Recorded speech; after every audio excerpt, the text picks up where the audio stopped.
नमस्कार, आप सभी लोगों का स्वागत है राइस स्मार्ट हिंदी के प्लेटफॉर्म पर। मैं निखिल पांडे आप सभी लोगों का स्वागत करता हूं। बहुत इंपॉर्टेंट एक बात है कि जो बच्चे हमारी यूपीएसआई की तैयारी कर रहे हैं, यूपी पुलिस की तैयारी कर रहे हैं, भारत वर्ष से प्रत्येक राज्य के बच्चे यूपी में, क्योंकि बड़ी वैकेंसी होती है और फेयर तरीके से एग्जाम होता है, तो बहुत सारे बच्चे इसमें रुचि लेते हैं। तो आप लोगों की एक सूचना आई है, बहुत इंपॉर्टेंट है। ज्यादातर यूट्यूबर तो बहुत पहले से, बहुत तेजी से, बहुत बढ़ा चढ़ा करके बात को बता रहे हैं।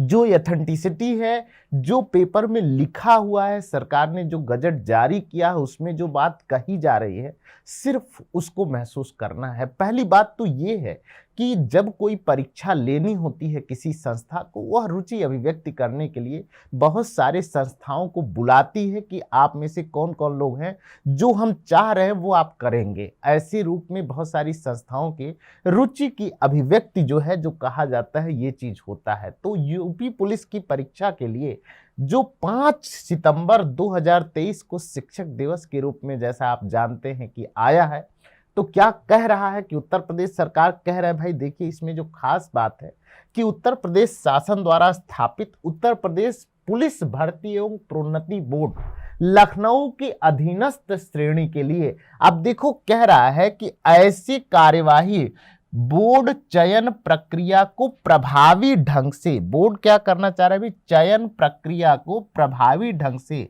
सत्यनिष्ठता, विश्वसनीयता, अधिकतम पारदर्शिता के साथ। तो इस बार योगी जी ने कमर कस ली है भाई, क्योंकि इस बार की यूपी पुलिस की जो वैकेंसी है वो देखो तीनों बातें हैं कि सत्यनिष्ठता होनी चाहिए, विश्वसनीयता होनी चाहिए, अधिकतम पारदर्शिता के साथ नवीन तकनीकी का प्रयोग करके सूचनाओं को समयबद्ध प्रसारण तथा शीघ्र शिकायत निवारण करते हुए जो कर लेगी संस्था, हम उसको रखेंगे इस बार परीक्षा के रूप में। तो ऐसी स्थिति में देखिए वो एक बात कह रहे हैं कि ऑफलाइन लिखित परीक्षा जो सबसे महत्वपूर्ण है, कि इस बार की जो परीक्षा होने वाली है वह परीक्षा आपकी ऑफलाइन होने वाली है, ऑनलाइन में नहीं होने वाली है। इसका मतलब यह है कि पेपर आपके सामने रहेगा, आपका फिजिकल टेस्ट, आपके पेपर का मूल्यांकन बिल्कुल पारदर्शी तरीके से होगा। तो इसके लिए मतलब आपको कमर कस लेनी है, पढ़ाई शुरू कर देनी है। सामान्यतः जो पूछता है, यूपी के जो प्रश्न है, जो हिंदी का पूरा व्याकरण का प्रश्न है, आपको सही दिशा में प्रैक्टिस के साथ रोजाना आपको पढ़ना है। अब समय आ गया है,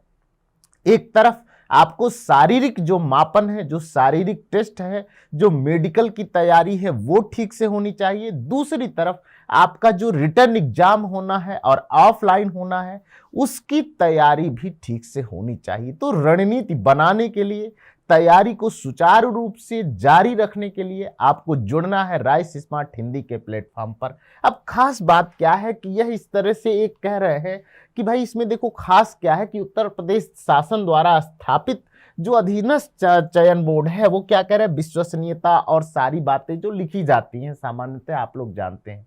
कि परीक्षा संबंधी जो कार्यवाही है, देखो यही बात है,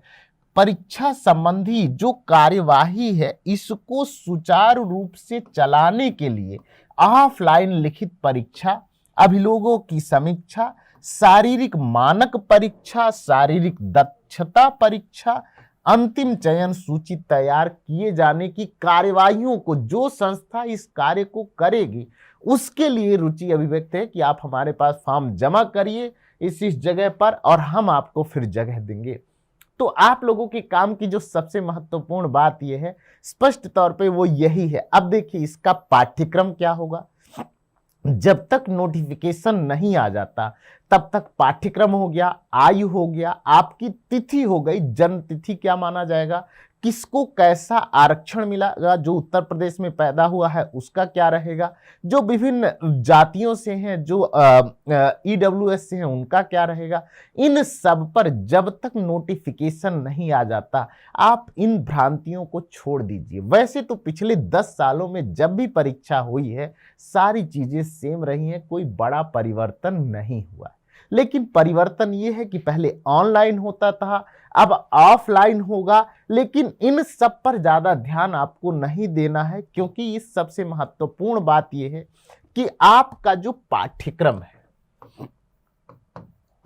आपका जो पाठ्यक्रम है, आपका जो क्रियाकलाप है, भाई क्रिया है ना, कि किसी लक्ष्य को प्राप्त करने के लिए आपके द्वारा जो उठाए जाने वाले कदम हैं उनको आप किस प्रकार से करेंगे, कि क्योंकि देखिए इसमें 4-5 लाख से ज्यादा विद्यार्थी शामिल होते हैं। सबसे बड़ी समस्या है कि कोई भी संस्था जहां 5 से 10 लाख के विद्यार्थी पेपर देने जा रहे हैं, ऑफलाइन परीक्षा देने जा रहे हैं, तो देखिए वो कह रहे हैं कि उम्मीदवारों का बायोमेट्रिक सिस्टम है ना, जो मिलान है आधार कार्ड और प्रवेश पत्र का, क्योंकि आप लोग जान रहे हैं पिछली कई वैकेंसियां पुलिस की कहीं न कहीं वो कोर्ट कचहरी के चक्कर में फंस गए हैं। इससे बचने के लिए सरकार स्वयं चाहती है कि हमें इससे बच करके हमारी वैकेंसी कंप्लीट हो, हमारी एक अच्छी छवि का निर्माण हो। ऐसे उन्होंने पहले दिया, देखो मैनुअली, और देखो उसके माध्यम से तलाशी ली जाएगी, महिला अभ्यर्थियों के लिए भी अलग घेरा होगा। मतलब इस बार फोटो कैचिंग, चेहरे की पहचान, हथेलियों की छाप की कैचिंग आदि, जो आई स्कैनर, ये सारे जो बहुत सारे जो गिरोह हैं उनसे हट करके इस बार पारदर्शी परीक्षा होने जा रही है। जो बच्चा मजबूत है, पढ़ना चाहता है, तैयारी करना चाहता है, ईमानदारी से